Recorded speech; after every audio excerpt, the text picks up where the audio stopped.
всадник говорит больше в художественном образе, чем сам портрет всадника. Вот как мы уже обращались к этому памятнику Петра.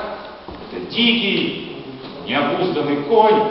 Кстати, когда Фальконе лепил, он заставлял всадников каждый день, специально выставили помост вот под этим углом.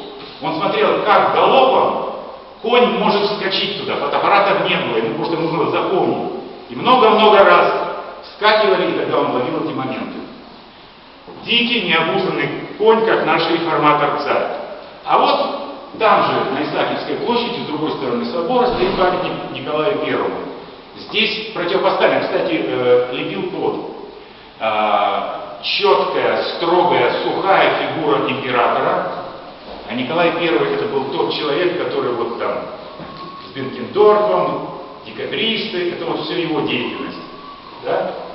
И игривый конь под ним, феноменально стоящий на двух точках опоры.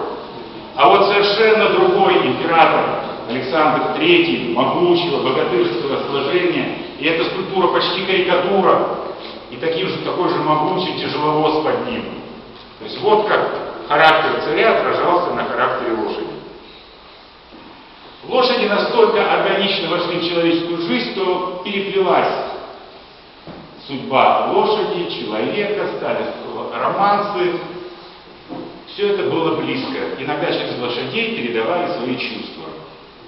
Пара гнедых, запряженных зарею, тощих, холодных и грустных на вид, вечно плетете свой мелкий рысцой, вечно ямщик ваш куда-то спешит. Были когда-то и вы рысаками, и ямщиков вы имели лихих. Пара ваша хозяйка состарилась с вами, пара гнедых, пара гнедых.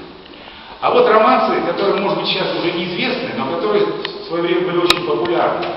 Гони, ямщик, скорее вдаль, авось развеем груз печали, пусть разлюбим, тоска пройдет, гони, ямщик, скорее вперед.